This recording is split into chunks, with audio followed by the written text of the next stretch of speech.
My wife and I love watching these Food Network competition shows, but you never really know how much of it is real. You don't know what's going on behind the scenes unless you get to talk to somebody who's been on one of those shows, which you were. You were on Supermarket Stakeout. Yeah.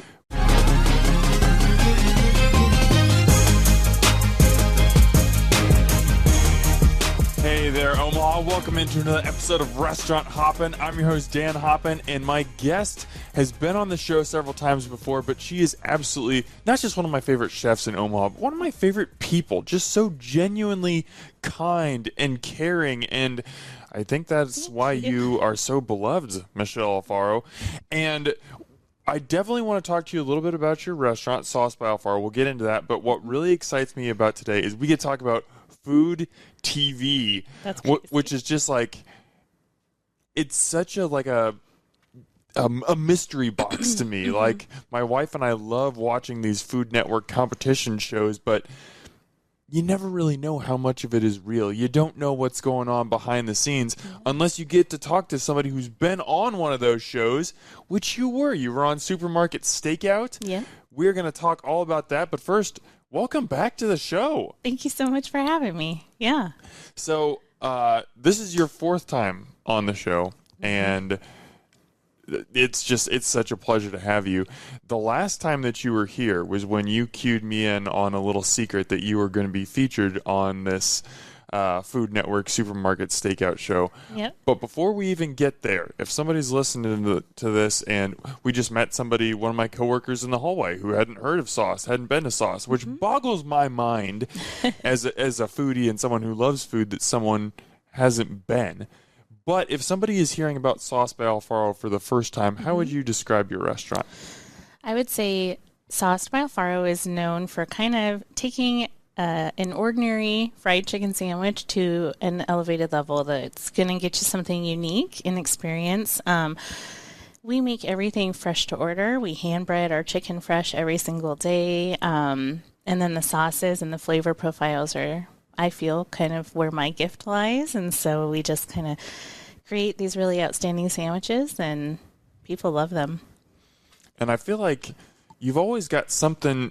There's always a chef special that's something like kind of interesting to follow as well, and that can be applied to the fried chicken sandwiches. But I know you currently like Philly cheesesteaks are the thing. So like every other week or so, you've got a new Philly that comes out. And currently, as we're recording this, it's the jalapeno popper cheesesteak. Yeah. That one has been absolutely like going off the rails. People have been so excited about it. That it has been an experience for sure. So I started this cheesesteak series, I called it, and I just started having fun with cheesesteaks. So we did a taco cheesesteak, we did a bulgogi cheesesteak, and all of those were really well received, and people were excited about them.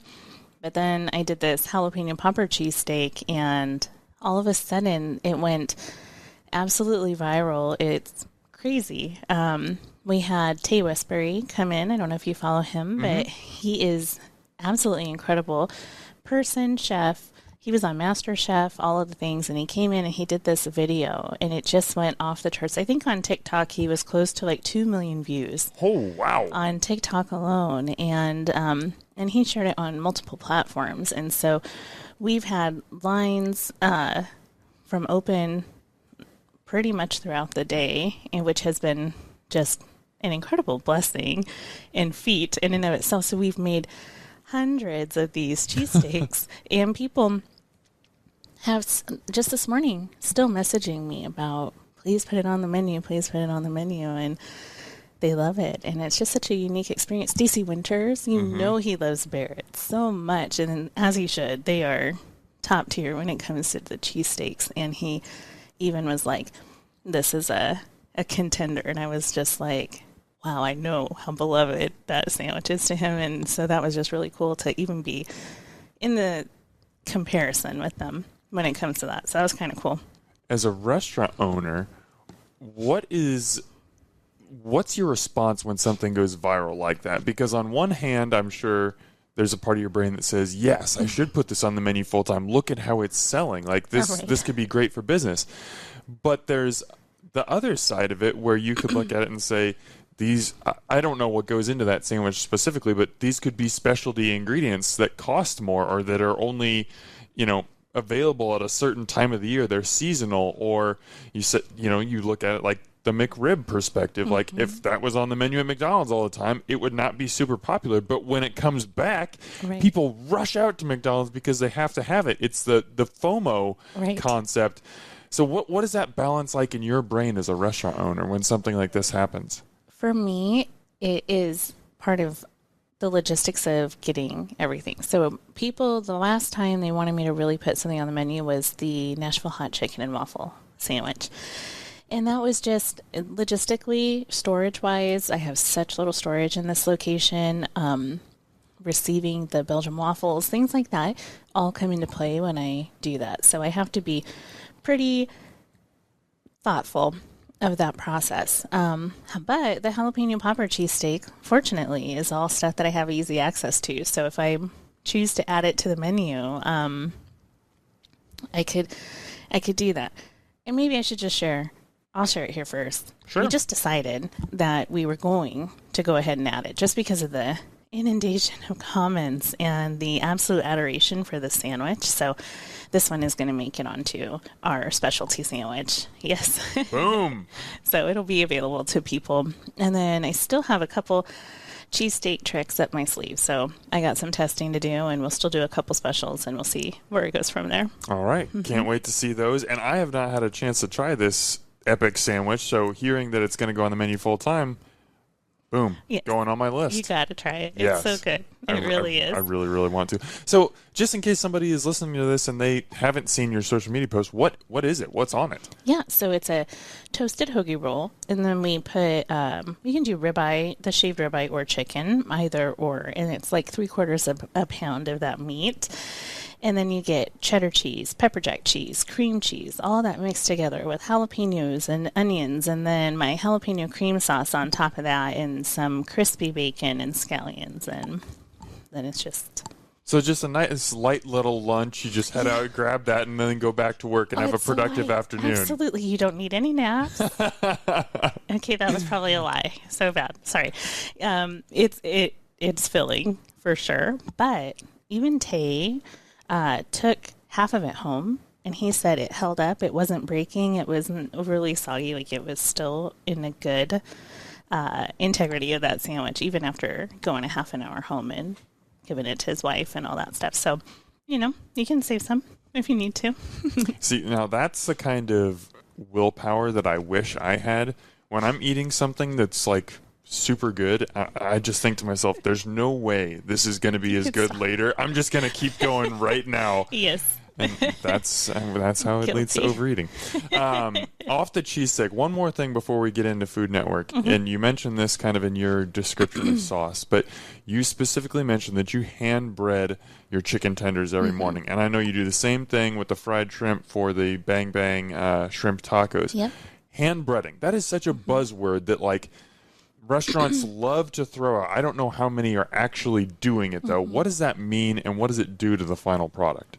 Man, I think that's why it's so crispy, and we let it marinate in our brine as long as possible. So we want to do it every day to hold up the integrity of that breading. Our breading, if we overdo it and you don't use it all, then the breading is no good the next day.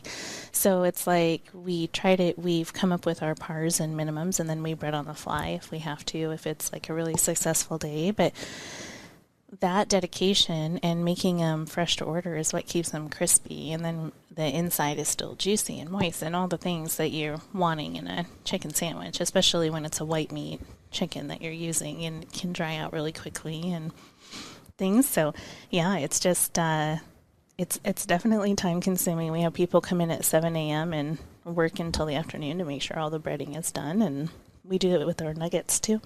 And I mean, that's just one example of the care that goes into every item at Sauce. And I think that's why you've been so successful is, it's a pain in the butt, I'm sure, to hand bread all that stuff and and to, not be able to hold it for the next day or anything like that. But it makes a difference in the final product, and you definitely taste that at your restaurant. It does. And we don't freeze them. Like if we had any left over, like I'll give them to either my team or my dad or someone in need that needs them. Like we don't freeze them and reuse them. We give them to people that need them and go from there, and just kind of and we just monitor it every week, how many trays we go through and how many sandwiches and all the things. So it's worth it.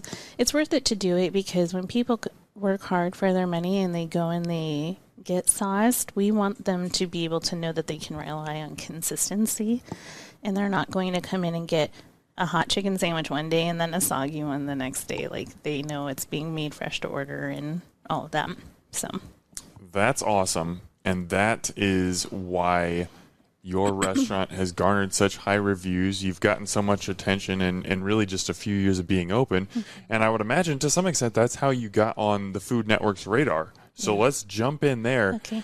Just first of all, my wife and I, we absolutely love these shows. Like this is one of the things that we bond over, and we honestly spend time almost every night. Like we end the night watching one of these shows together. I love that. It's like our time together. So obviously we, Chopped, Top Chef, we're into those, but we're also the sickos who are watching like Guys Grocery Games and Spring Baking Championship.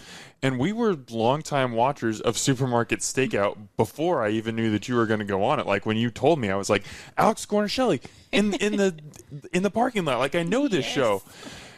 What is your, before you even went into this, what was your opinion of food TV? Did you watch it? Were you aware of it? Or was this just kind of all of a sudden it was just here in front of you? No, all the time. Watch it. I would have the Food Network on just in the background noise, right? And constantly playing. As a grown adult, I would be in my kitchen cooking and pretending I'm on Chopped or on Food Network. Like I just love food so much. So watching anything about it, especially when they can just capture the creativity and the beauty and the skill that these amazing chefs have. And I just loved that. And so I would be absolutely lying if I didn't say that would have been like, wow, what a dream that would be. But I just never thought like actually possible, right, for me to go there. So yeah, but Food Network, what a crazy experience. It's wild to watch how the network has shifted from, and they still have a lot of these shows in the mornings, but like growing up, it was pretty much like all cooking shows. And it was, hey, here's how to cook. Here's Bobby Flay showing you how to cook. Here's Emerald, all these different celebrity chefs. And now it's shifted so much into, they still have some of those cooking shows in the morning, but it's basically like, it's either diners, drive-ins, and dives, or it's a competition show, which is just crazy and wild. And some of them are really fun. Some of them are really stupid. I'll watch all of them because I'm like you. I don't envision myself ever going on them, but they're fun. I love seeing somebody's creativity to say, I got this random bag of groceries. What am I supposed to do with this now? Right. Crazy. It's a lot of fun. So the show that you were on is called Supermarket Stakeout. As the name implies, it's kind of a goofy show, but the host is Alex Guarnaschelli, who is just amazing. I absolutely love her. And she basically hosts this game show in a parking lot where they set up a bunch of kitchen stations. She gives each contestant, there are 4 contestants, $500 for up to 3 rounds of cooking. And each round, the contestants just have to run over to people who are leaving the store, look through their groceries, offer them money to buy the groceries, then come back and cook food. Then their dishes are judged. One person is eliminated each round until eventually there's a winner. Yeah. So you said you were a Food Network junkie before this. Were you aware of Supermarket Stakeout? Like, was this a show that you watched? Yes, I had seen it before, for sure. It wasn't one that I watched all the time, but I definitely had seen it and knew a little bit of what I was walking into, and was super like, I'm naturally and authentically awkward, especially in uncomfortable situations. And so I was like, how am I going to go on national TV, run up to people I don't know, and try to articulate that I need to use your groceries for this competition. So there were definitely things I was like, I don't know if I'm cut out for this at all. But the excitement in anticipation of doing it took over, and I was like, I got to do it. It'll be great. Did you apply, or did Food Network reach out to you? I did not apply. No, they reached out to me via email, and I was like reading it, and I thought, this is not real. This has got to be a scam. Someone's scamming me right now. And then I started looking at the context of the email and the signatures and things, and I started doing my due diligence and just kind of looking into everything, and I realized, like, wow, this actually tracks with this production company and yada yada, all this stuff. And I started looking into it, and I thought, I think this is real. So I reached out to the production company, and in true awkward self, I was like, I have this email, but I need to know if this is real life. And she started laughing, and she was like walking me through everything, and it was. And so I was like, wow, that's crazy. So that was how they invited me. And then the process started from there with, I had to talk to a lady via video, and then she liked me. So then she wanted to meet me to record part of a video to send to some producers. And then they liked me, and I had to then do a whole video submission where I had to talk. I had to talk on this video after a 16-hour shift. I looked like Chris Farley hair when when he like pulls his hair. I had no makeup on, a hoodie because I had to go into the basement to record it. And I'm sitting here like on your little laptop. It's looking right at me, and I'm like trying to be professional, right? And it's like they tell you it, they want you to say it first. You know, your name, your age, where you're from, your restaurant. I was like, I got this. Hi, I'm Michelle Alfaro. I'm from Sauce by Alfaro in Papillion, Nebraska, 44 years old, or however old I was at that time, 43 maybe.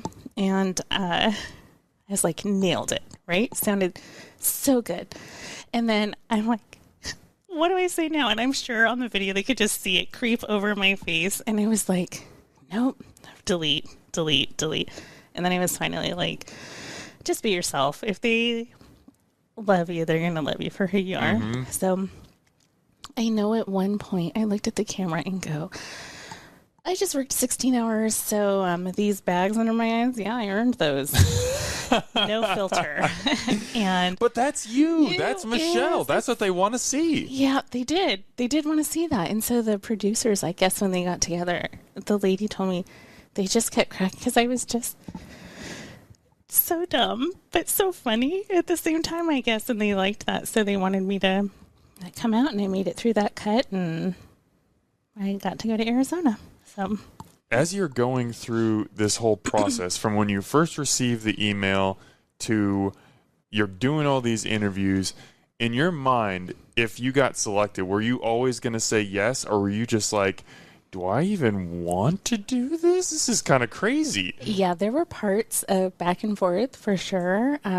Mostly I was going to do it, like feeling that, but then also like when you're on TV or you're on social media and you're opening yourself up to opinions and things of that, it's like that part gets challenging, and you kind of get in your head a little bit, and you're like, oh my gosh, what are they going to say? What if I trip on TV? I'm going to be a national meme. Like, all these different things of the wildfires that can start on the internet started going through my head. And then I was like, you know what? No, because what a blessing to be able to go and have an opportunity like that. And with all the amazing chefs that are out there, it's like how many get selected to go. And it was just like an opportunity I couldn't pass up, even if I biffed it on TV. Which you did not do. I did not. You handled yourself extremely well. Thank you. I was really impressed. Competition cooking is very different from cooking in a kitchen. When you're in your kitchen, you're churning out hundreds of orders a day. You've got a team all around you. You're leading the team. When you're cooking competition, it's you're making 3 or 4 dishes for judges, and then, one that's for all the beauty shots and everything, but everything has to be perfect. Everything has to be consistent. The plating has to be there. Obviously, you're working with limited ingredients. What did you do to prepare yourself for that environment and that different style of cooking? So one of my longtime friends, and she used to work in the kitchen with me. You probably remember her, Tara. Yes. She and her mom and dad and husband went and bought grocery ingredients, and I didn't get to know what they were. And so we all got together at her house, and they were like, okay, round 1, this is some ingredients to make something. So we just had a day of like trying to see if the old brain could process certain things, and we were going to do it on a time frame, but then we were chatting too much and stuff. So that part didn't quite go as planned, but the food came out great, and it was just like a fun experience to kind of do that. And I think for me, when I was doing it, I was like, don't overdo it in prep, because they told you round 1, 2, and 3 what the main category is going to be. So what the theme would be. And so it was like, if I sit and tell myself what I want to make, I'm going to not get those ingredients. And I felt like that could derail me entirely, so I didn't practice anymore. I did it that one time with our friends, and then I was like, no, just let it kind of naturally happen, because otherwise I felt like I'd be trying to replace an idea that I had poured into my brain. And I was like, just go with it naturally, and trusted the process. I was excited to see you in this format because I know that you have a wildly creative mind when it comes to food. I mean, I've tasted so much of your food. I've seen different menu items. I mean, I will still never forget the burger that you made with a peanut butter whiskey sauce. Yeah. Like the things that you come up with and create, and they just sound completely wild in conception, but then you taste them and they work. I was like, Michelle's perfect for this. Thank you. But now that sauce has been around for a couple of years, like you mentioned, you're still running specials, you're still creating things, but for the most part, you've got that set menu. The creativity, you needed a ton of creativity in the beginning when you're creating the menu, but creativity is now a lot further down the pecking order in terms of your job description. What was it like to kind of have to unlock that part of your brain again, where it's like, we got to unleash all the creativity we have, because I don't know what's going to be in front of me. I don't know how long I'm going to have to do it. Like, I don't know how much money I'm going to have. Yeah. I just have to be able to roll with the punches. What was that like for you? That part wasn't hard for me. Yeah. No, it was like, I don't know how it works in there. I honestly feel like that is a gift that God gave me. I don't know how to explain it. I can't articulate it. It's just like I see something, and it just comes to life in there. And I'm like, well, okay. Like, you get lemonade and black tea and ketchup and all this stuff, and you have to go with this tangy, sweet and tangy. And it's like, okay, well, you can make a barbecue sauce out of that. But I didn't have all the ingredients to do how I would normally do a barbecue sauce. And so I just worked with what I had, and it worked. I mean, you saw it in Tony. Said, I need that on a shirt like yesterday. I just can't believe she even talked about my burger. But anyway, we'll probably get to that in a little bit. But it was just like, you just get these ingredients, and it's just firing on all cylinders up there of how you can put it together. And I love burgers and making burgers. And so it was just kind of a no-brainer to do it. And the thing too, like, they didn't show this part, but the burger buns that I received were enormous. They were so huge. So I had to use like a cookie cutter to cut them out. I was going to say, it kind of looked like the buns had, like, they weren't fully shaped. You could kind of see the inside of the breading. Aw, so that's more ingenuity on your part. I had to do that. And then I grilled them, and the grill was smoking hot. So I burned the first set, which they didn't show, which is thank you Food for Network. that. But so I redid it and all of that. But that's how I only had so much beef to work with. And the buns were, they were huge, absolutely huge. So I just improvised and cut it out there. That's perfect. It perfectly segues into what I want to ask you next. But before we go on, I I don't want to bury the lead. Antonia LaFaso, California restaurateur extraordinaire, 2-time finalist on Top Chef. She's basically one of the biggest names on Food Network right now. Said, quote, "This burger is stupid good." And yes, if that doesn't go on a shirt, it definitely needs to. It will. That is, when I was selected, I told my husband, I was like, can you just imagine if Antonia LaFaso was my judge? Is she like an idol? I just absolutely adore her. I think she is incredibly gifted. Yeah, I love her. I think she's amazing. And I wanted her to be a judge, and she was. And so I was like, don't fangirl, you freak. Don't do it. It was so awesome. And then, and she is just as humble and cool, not on the camera, as she is on the camera. Like she was just absolutely awesome. I loved that I got to cook for her, and that she loved it was absolutely insane. I still can't wrap my head around that. And then they used my burger as the photo for the episode, and it was like, oh my gosh, this burger is stupid good. That is so cool. Which makes it even more stupid that you didn't win. But we'll get there. We'll get there.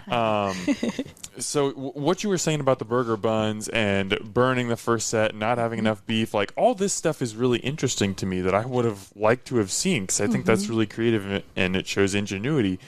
But I don't even know how long you guys were on set or how long you shot, but I'm guessing it's hours and hours and hours. I mean, Food Network, with all the cameras they have probably hundreds of hours of footage that they have to sift through and edit down into one 40-minute episode.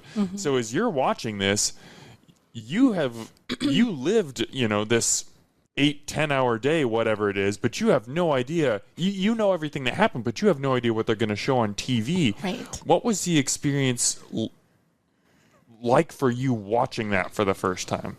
I was nervous. I was sure. like, I didn't know how the editing part was going to go, because, since I didn't make it to the end, are they going to make it look like I couldn't cook? All these things are going through my mind, and I was like, I just wanted to watch it with my family and like enjoy the moment with them. And I didn't do a watch party or anything like that, because I wanted to enjoy the moment, but I'm also, you kind of wonder which direction it's going to go when you do that. I knew at one point I looked at the camera, something wasn't going quite right, and I was like, I'm an avocado do, not an avocado don't. And I was like, why'd you say that on national TV? What is wrong with you? You are so, so, so dumb. And I just was like, oh, they're going to put it on there. And they did it. And so now I've outed myself. But anyway, well, this podcast, for real. This podcast has more listeners than the Food Network has viewers anyway. So right. See, right. We'll find it. They'll find it on the internet somewhere. Exactly. It must be true. So I was like, just overanalyzing everything that I could have said wrong or done wrong. But I thought they did a great job just kind of showcasing what I was trying to do and all of that. And, there's little things in there that you watch back and you're like, well, like the broth and things. And it's we'll get to the broth. Kind of stuff, and you're like, oh man, it wasn't 100% accurate probably, but it wasn't done badly. I didn't feel at all. So I was happy with it.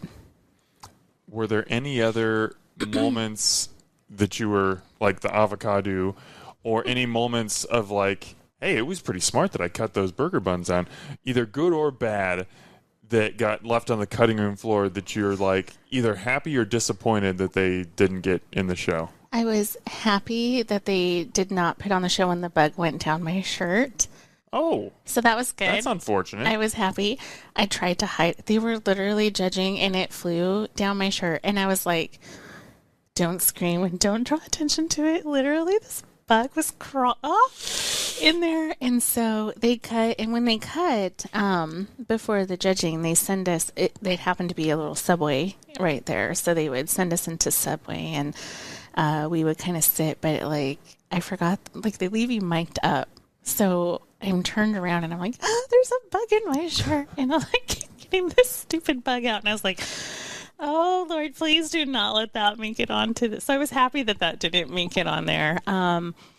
Another thing, it did make it on, but I don't know that people caught it really. So Friends was one of my favorite shows. And there's a part in there where a food inspector goes in and Phoebe's like, do you know what he would say? He'd be like, see you later. I didn't notice that. So when I left, I go, see you later. Really? Yes. And the captions say later and all that, but the people that know me go, did you actually say see you later? And I was like, I did. So I don't know what's wrong with me. There's a little Easter egg for the Michelle fans out there. Here you go. See you later. When did you learn that Antonia was going to be one of your judges? That morning when she came out. Yeah. That's why I was like, hold it in. Act natural. So during the show, they don't bring the judges out until you guys run, you do your shopping, you come back, you're cooking, and then like Alex is like, oh, and our judges today are Antonio LaFaso and Adrian Cheatham.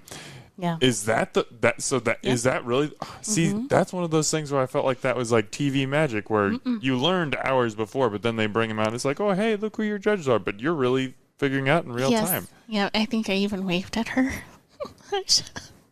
Gosh, it was so silly, but yeah, it was just like a genuine like excitement to be in front of her. Yeah, as if you didn't have enough going through your brain already. Now, like. There's Antonia. Yeah. And wow. It was super cool. There are, throughout the show, a bunch of, obviously most of the show is the action that's being shown, you know, what's happening, the cooking, the judging, all that. But there's also interviews that are done off camera where you introduce yourself, you say, I'm Michelle, I'm from Papillion, Nebraska. You talk about your dishes, kind of your thought process, what it was like to be on the show, all these different things. How long did those interviews take after the filming was over? So that's the next day. So day one was probably 8 to 10 hours, I'm thinking. And then the second day, probably 5 or 6, total hours. And so you go into the green room, they mic you up and they ask you all these questions, and then if they like your answer, they make you say it again. So,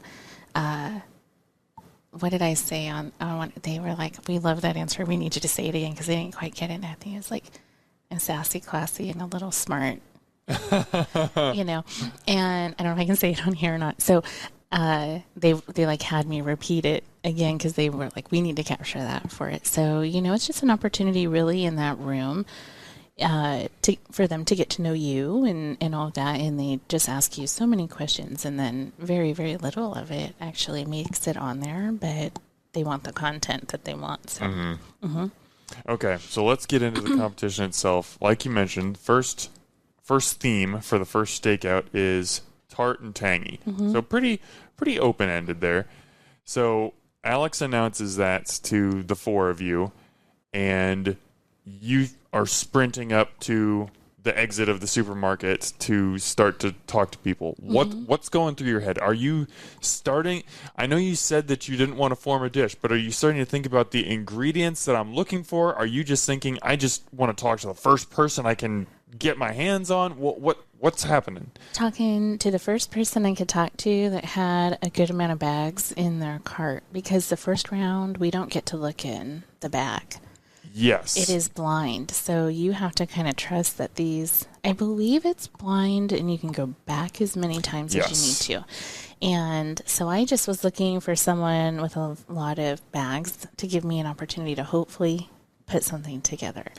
And I saw this gentleman, he was probably someone's grandpa, and I was like, I'm just going to talk to him, just going to be normal. And so I told him what I was doing and offered him more than what he paid for his groceries. I can't remember what he paid for them. He spent $127. You offered $150. He bartered you up to $160. Okay, yeah. And I was like, yeah, for sure. And he was like the first hero of the day for me, giving me that. So I went back, and he had a great basket for me. I felt like he had sauerkraut, coleslaw, pickles, ground beef, ginormous burger buns, and then the ketchup, and let's see, lemonade and black tea and all kinds of stuff. And it was like, I can work with this for sure. So, I mean, I just, I don't even know how to ask you about this because I feel like it's like a superpower that I wish I could understand. And I don't even know if you can explain it. But as you're just pulling these ingredients out of a bag, is a dish immediately coming together, or do you need to kind of see everything at once and start to compartmentalize? Or how is you're pulling all this out? How did you know I'm making a burger with coleslaw and barbecue sauce? When did that come together in your mind? Right away. I don't really know how to explain it. He just had the perfect stuff knowing a burger was there. And I was like, with that sauerkraut and the pickles and slaw, and I didn't have lettuce or tomato. I was like, I knew I needed that fresh element and the crunch factor. And then sauerkraut. I mean, I put a decent amount of sauerkraut in there, and that didn't quite come through how I wanted it to. But then I believe he also had some sour cream, I think. Maybe that was the second round. But there were just elements in there that I could really make that sweet and tangy. Is that what it was? Tart and tangy. Tart and tangy. Tart and tangy come together. And then I was like, I just need a good sauce on it. And I think the sauce is probably what kind of pulled it together for them. And then I was going to put chips with it because I didn't have a side. The chips. And Antonia was wanting the chips, and I'm like, she can have whatever she wants. That's just fine. Give her the chips. Go ahead. And so they kept the chips, and then they made a joke on the camera, like, oh, man, when I just gave them the burger. Wish these had some chips, and it was just kind of funny. It was like, I don't know. It was just cool. Just such a cool experience to do that. Yeah, for sure. Yeah, it was either you or Alex made some comment. So if someone hasn't watched this, you got a couple of different bags of chips, and the judges saw that, and they were like, hey, we don't get to eat anything for another 20 minutes or whatever it is. We want to snack on those chips, and so you gave them the chips. And then either you or it might have been Alex said, like, okay, now you can't judge her if she doesn't give you chips. Was Alex. Yeah, you don't get to say anything about that. Yes. So, of course, they brought that up later. Yes, I thought that was so cute. Yeah. And fun, and they kept it light, and I think that was really awesome of them too, because they have to know we're like shaking in our boots a little bit. We're in front of people that we most likely have admired for many, many years before this, and you want to do your best and all the things always, and it's like just a different experience to be in a hot parking lot with people gathering around watching you in front of someone. I mean, I used to watch Alex on Food Network when she had her own little cooking show and stuff, and then she's been on Chopped and all these other things, and you just kind of watch her grow. And then Iron Chef, I mean, just the magnitude of her capabilities and being in front of her and have her come over and be like, how do you get such good ingredients? I was like, I prayed a lot, chef. It was just like, I wish I had better adjectives than cool. It was just an experience of a lifetime to be able to go, and be in front of these people that you have literally cooked their recipes. It's crazy. Insane. Just to be clear, something that I should have mentioned off the bat, this episode, as we're recording this on Monday, August 4th. This episode aired like 2 weeks ago, in that general range. You did not record this 2 weeks ago. You didn't record this 2 months ago. When was this recorded? Over a year ago. Yeah, it's been in production for like these shows take forever to put together, and then sometimes they get delayed and everything. Yeah. So I just wanted to mention that because, you were mentioning you couldn't remember if there was sour cream in the basket or anything like that. That's because this is not a memory that was formed yesterday. This you are having to pull back a little bit in the recesses of the mind. So yes. As you're creating your dish, how much are you just heads down at your station, or how much are you aware of the other stations around you? Because not only are these other chefs cooking different dishes, but they might not come back at the same time as you. Right. Some of them might say, I don't have the ingredients I want, and have to run back to the supermarket. How much are you monitoring what's going on with them versus just focusing on yourself? Not at all. Okay. Yeah, I didn't do that at all. they do tell you in filming, like, hey, you can talk to them, like you can ask them questions, you can do those things. But no, I just was focused on what I was supposed to be doing. It's like what they're doing doesn't matter to me because I'm just responsible for me and my dish. So I just focused on that and tried to get it done. And let me just tell you, like the timeline, it goes so fast. Is it 30 minutes? 40? 40? 45? Something like that, I think. Yeah, because they give you the time while you're getting the groceries from the people. So I think it was like 45 minutes, if I remember correctly. And I was like, it's just a lot to do all of that stuff that quickly, come up with a conceptualization of plan and how to attack it and get it done. And I didn't have time to worry about anybody else. Yeah. It's hilarious. Like when Sarah and I watch Chopped and they have 20 minutes to make an appetizer out of these 4 random ingredients. And we're sitting there, we're like, we can barely make like a box of mac and cheese in 20 minutes. And these people are they're coming up with dishes and creating just amazing things. Isn't that crazy? It's wild. That is. Judgment. So you finish the first round, you finish your burger and everything. You can correct me if I'm wrong. To my knowledge, you've never been judged like that. I know you competed at like Battle of the Chefs and stuff, but never where you're presenting food to someone, they're providing critiques to your face.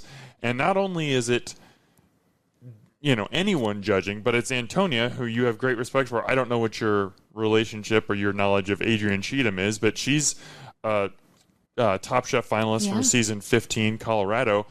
She's huge in the food world now, she too. She is great, too. What was that like, just the feeling of being judged? A couple different things. There was a lot of nervousness because I was like, okay, they're going to actually eat my food and they are top tier, like cream of the crop chefs, like, and they're going to judge my food. Like I've been cooking at that point. I had been cooking, I don't think even 3 full years yet.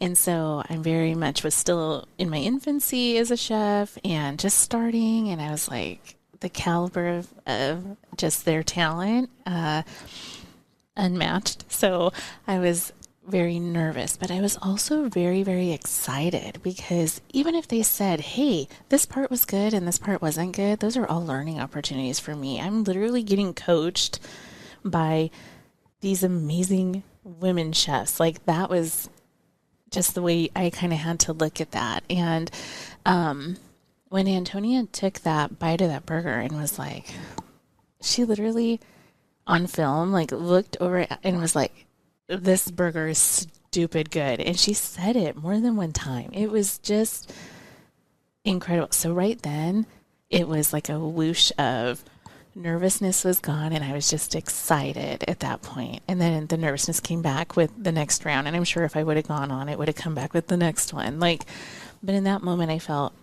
a great piece. And the only, I think, critique they gave me was it could have used more sauerkraut. I think the coleslaw, if the coleslaw had been seasoned more, you could taste it, is what Adrienne said. Yeah, she did.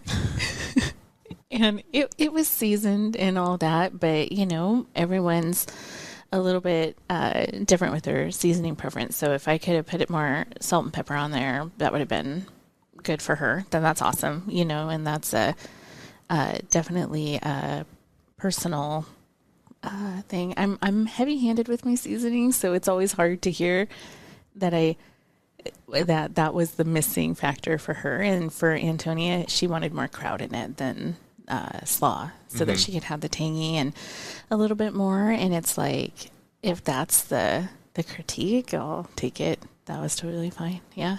Well, that's something that they always have to do in these shows is they usually start off with positive things, but then to create that tension so the viewer doesn't know who's going home, they have to say something was wrong. No dish is perfect, which is honestly true. Yeah, for sure. But when you hear a comment like that where they're just like, oh, if it had just had another couple flecks of salt, it would have been perfect.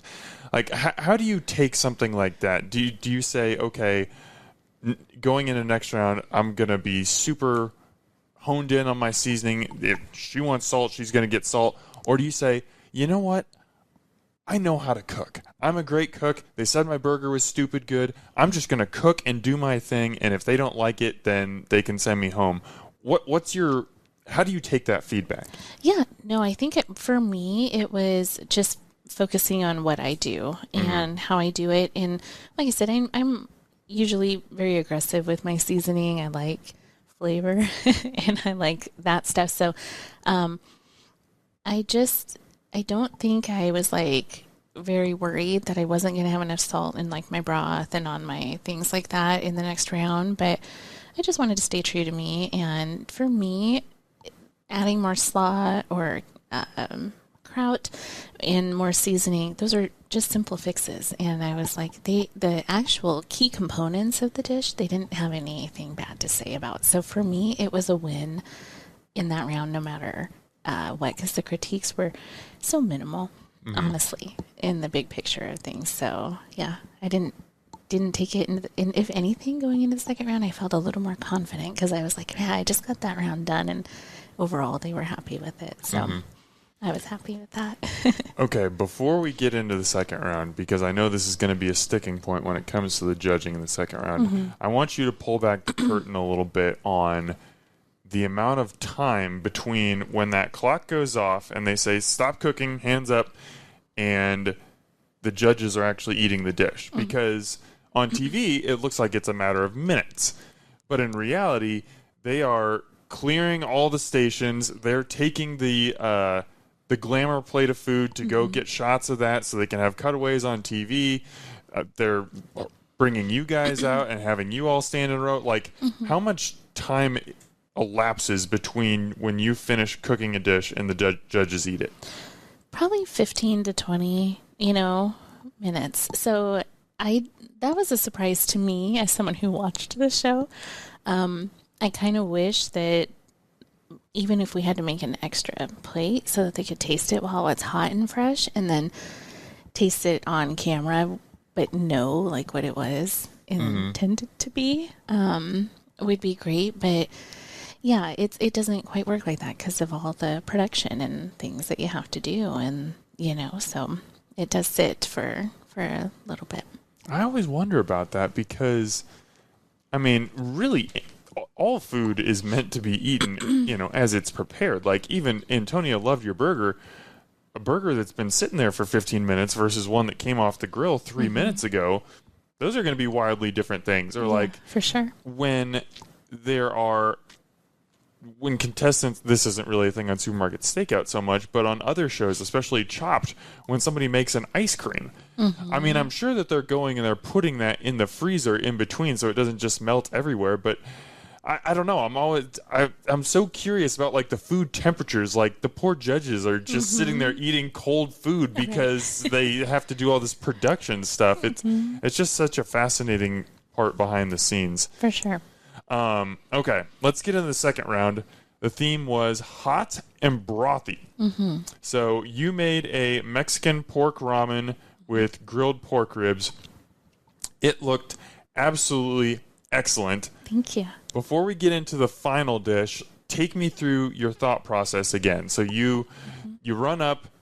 So for this round, you could look through the bags and you could see what was in the person's cart, but you could only buy groceries from one person. So if you come back to the station and say, oh, shoot, I really need a fresh element. I need some cilantro. Well, too bad. You're out of luck. So just, I guess, take me through, like, between when they say hot and brothy, go and you barter for your cart and come back and see. Well, I guess you already knew what was in there. So I guess I just need to open it up. When they say go, take me through what happened. It was a similar mindset as the first round. I just wanted to find someone that had plenty of bags for plenty of options. And this lady came out, and I think a couple of the other people competing were also looking in the basket, and they didn't want it. And I saw those pork ribs, and I was like, man, I could char those and put those in broth and kind of create. And I knew I had broth in the pantry, so I wasn't worried about finding broth in the bags. So I would have a base to start from, but I needed things to season it and bring in flavors and all that stuff. And I saw those pork ribs, and then she had ramen and all this other stuff in her bag, and I was like, I can work with this here. So I did buy her basket, and I was the first one back again, and I just started taking the rest of the things out of the bag, and I was like, wow, there's avocado and there's tortillas, and they had some very, very mild taco sauce, which was like basically like tomato paste, but just a little liquidier. So they on camera were like, she put a whole thing of hot sauce in there, and I was like, it's literally like tomato sauce. And I was just like making this broth with as much flavor as I could and they didn't show all the seasonings and such that I put in there. But I just knew I could do a Mexican-inspired ramen dish with it because she had ramen noodles in there. And I was like, okay, that's what I'm going to do. And I just took the process and I thought, well, those tortillas, I could cut them into strips and make my own like Tajin-type seasoning out of those and fried them up. And what you didn't get to see on camera was Antonia ate those too. And this is my new favorite snack. She's like, I could eat these all day long. Like she loved the chips that day. I was her chip girl. Like that was fine. So yeah, it was just kind of easy to see with it being hot and brothy and having the ramen and those ribs. Like I just knew I needed to go that route. So now here's where the 15 minutes comes in, because the judges dinged you for not having enough broth. They said the noodles were overcooked and the noodles absorbed too much liquid. Mm-hmm. And as Sarah and I are watching this real time, we're like, what the heck are they talking about? Because we watched you plate, and then even in the glamour shot that they show in the cutaway, there's a lot of liquid in that bowl. Yes. But then when, like Adrienne, when she was saying, hey, this isn't brothy enough, and she's tipping her bowl, you can see there's not a lot in her bowl because it had sat, the noodles absorb the liquid, so there's less liquid, and they got overcooked because they're in hot broth, so they're still cooking. Yes. In that moment, how frustrating is that for you? Like, I know you would never say anything to them, but in your mind, I'm sure you're going, I know that's why they're like that. They weren't like that when I finished. Like, how do you hold that in and not say something? It's hard. It is hard because you always want to defend the integrity of your food. And it's like ramen is going to send me home because the noodles are overcooked. But even when cooking them, they show me acknowledge I'm putting them in at the last minute because they cook so quickly and they can get overcooked really quickly. And you saw the broth, like you just said, in the plating presentation, you can see that there's plenty of broth in there. And then because of the sit, of course, they're going to keep cooking. It's the 25-cent ramen noodles, you know what I mean? Like they cook really, really quick.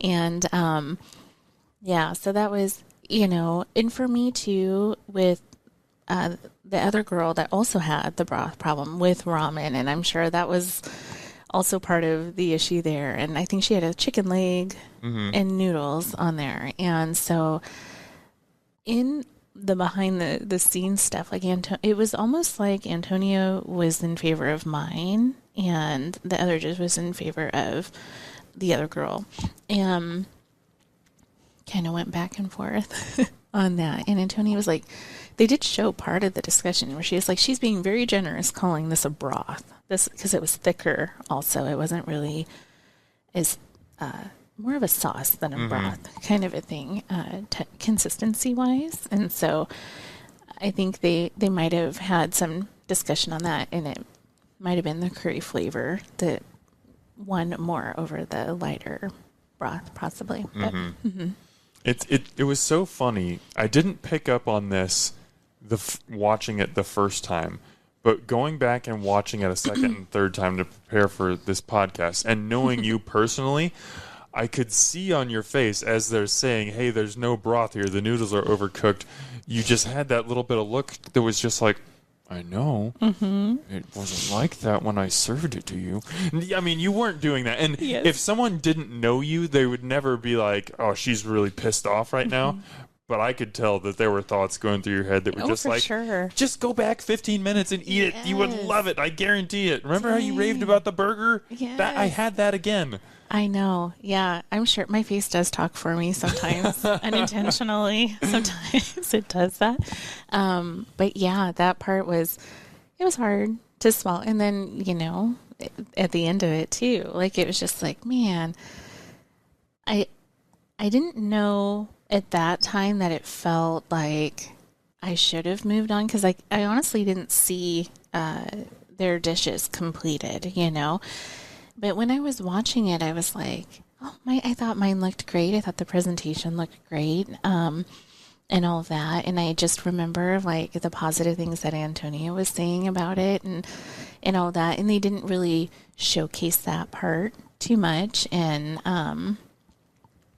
I don't know. But I told myself, as long as first of all, I got to have an experience of a lifetime doing that. And then I was like, just don't get cut the first round. That was the ultimate goal. I didn't even have to win. I was like, just go and make it past the first round. That is the smallest goal I could set for myself on it. And I did that. And it was like, so now if I ever get to go back, I will have this under my belt, and I don't have the pressure of being the winner coming back and trying to like hold on to Defend the title. Yeah, that kind of pressure and all of that. But I made an impact while I was there, and that was really awesome, to be approached by the production team and told like, one, they said, we could listen to you talk about food all day. And then they said, you've got to be one of the kindest people that we've had. And so to stand out to them for passion for food and kindness, I was like, that's a win right there. And they said, you'd be a great candidate for Redemption Room. I don't know what the plan is or if that'll happen or not, but just the fact that they said that, I felt like that's celebratory right there. Like, how awesome to be recognized, even in loss, Would you go back if they asked? Mm-hmm. I would. Yeah. What do you think what was the most important thing you learned from this experience? I learned I can do things that are uncomfortable for me. I can put myself out on a limb, and despite whatever people may think, may not think, or whatever, that it was more about the experience, and I got to do something that, although uncomfortable, was really rewarding in the end, just experience-wise. And my husband and youngest got to go to Arizona, and they were, doing things, and in the off time, we got to do things together, so it was just like a really special moment in our little experience since opening Sauced, and having a little family time, and being able to have our youngest son experience that with us was really, really cool. What was the most difficult part of this entire process?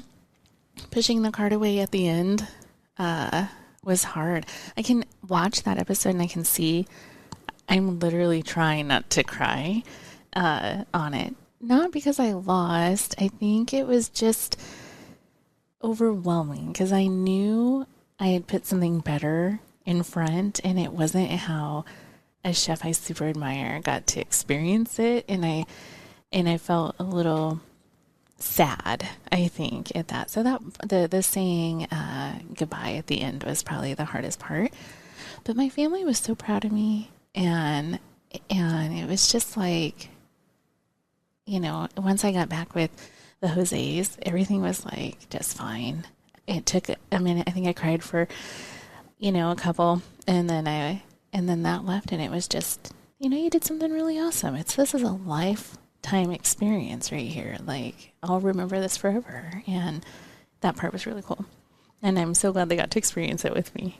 I mean, we're talking, I guess it would be 6 or 7 years ago now, but you were like, forget exactly what your role was. You were like working front of house at a restaurant. You didn't have your own restaurant.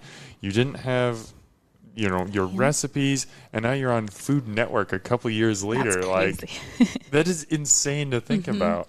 Yeah, it's just a testament, really, honestly, to the faithfulness of God. And like when you are able to say, I'm going to commit to your plan, and I know it's for good, and you're going to go and you're literally going to just operate on faith. And I feel like there has been all these people as I started this journey that love to say, oh, you're not a real chef. You shouldn't call yourself a chef. You didn't go to school. You didn't go to culinary school. You don't have the accolades. Or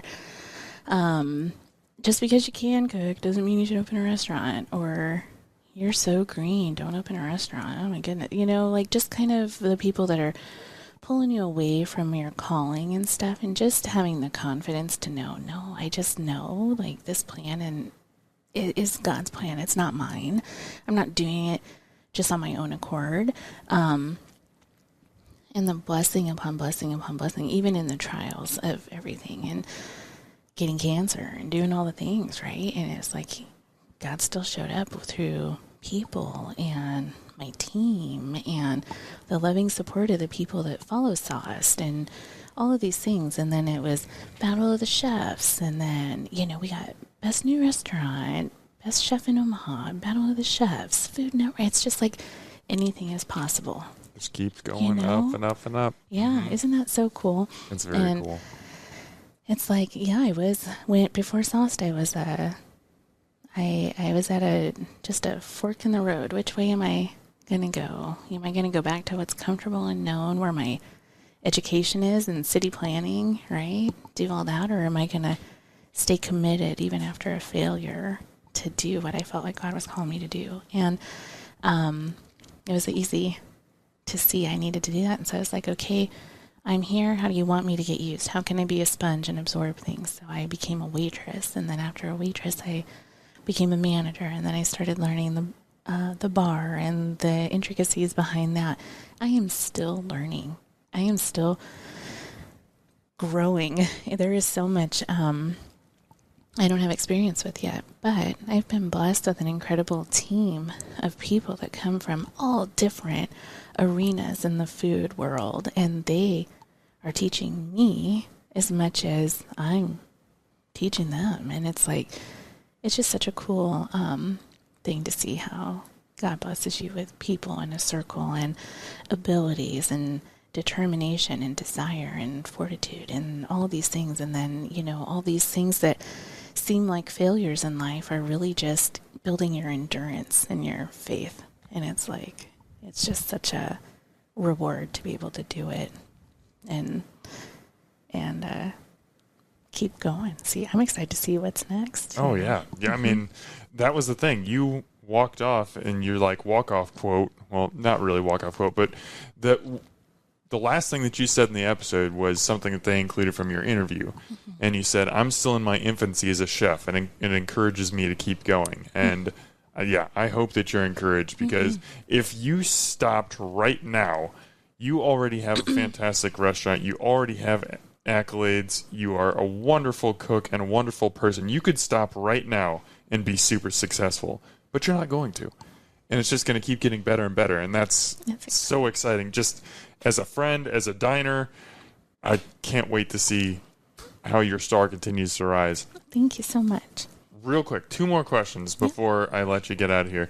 One, obviously this isn't, it's Supermarket Stakeout. It's not Top Chef. It's not Diners, Drive-Ins, and Dives, where you appear on one of these shows and you come back and business is just like, right, just through the roof. And everybody's like, I got to go eat there. I got to go eat there. But have people made comments when they come in? Like, have you seen some, like, residual effects from the show as you've interacted with customers? Yeah, definitely. I've had customers come in and say that they saw me on Food Network, and I always it's like I get shy. It's so weird. I'm like, oh, thanks. You know, that's really cool. And then I called in my bread order the other day, and they were like, hey, I have a question for you. Were you on Supermarket Stakeout? I saw. That's awesome. They hadn't seen me in person, so they don't know, but they're like, I think I know her in sorts. And so, you know, it is cool to have people see you on TV and kind of recognize you and support you and all that stuff. And everyone that has commented on it has been so kind and like encouraging. And it's almost like they're an extended family where they're just like encouraging me. It's really, really cool. But yeah, I've gotten a little bit of that. And then it was a crazy week because we had the Food Network on a Tuesday, and then that Tay Westbury did his video like Thursday or Friday right after it. So it's just been an influx of new people and everything coming in and all at the same time, which is really cool. I'm sure really stressful at the same time, but in the best way. Yeah, for sure. And then finally, get you out of here on this. What is one thing that you think all of us newbies who just watch these shows on TV should know about a competition cooking show? I think you should just know everyone is literally working so hard, and editing is a big thing, and there's always surprise elements in there. I'll give an example of my episode. We get told, hey, chefs, you have 2 minutes left, 2 minutes remaining, and then about 15 seconds into that, you hear, chefs, I made a mistake. When I said that, you had 1 minute remaining. And so that's why you can see people scrambling at the end to plate like how we were, because we literally lost half of the time. And it was like, so, there's just always things that are going on behind the scenes that they can't show, or maybe they don't want to show, or whatever. And so, don't judge the folks too hard, because there's a lot of elements on there, lots of hours in that you only get a super small snippet of it. Mm-hmm. That is very helpful to know. And I'm one of those people who watch Chopped on the couch and somebody's trying to make risotto in half an hour, and I'm just like, no, that's so dumb. Why would you ever do that? And like I said, I can barely make like Pop-Tarts on my own without burning the house down. So, Michelle, it was so much like, I was so excited when you told me you were going to do this. It was just an absolute joy to watch you. It's been so fun today to go through the experience and learn what it was like for you and hear, what it's done for your confidence and what it hopefully continues to do for your business. Thank you. You are awesome. I cannot wait to have you on whenever it is next for your 5th episode, because there's always something new going on with you, something just blowing up. Your trajectory is only going up. If you haven't been to Sauce, change that about yourself. Come see us. Yes, come see them down in Papillion, right on the main drag. Mm-hmm. Whether you have to wait in line for one of those awesome Phillies or you just get to come in and bust your gut with a chicken sandwich, it's excellent. Michelle, thank you so much for giving me the time today. Yes, thank you. Have a good day. Omaha, as always, thanks for eating with us.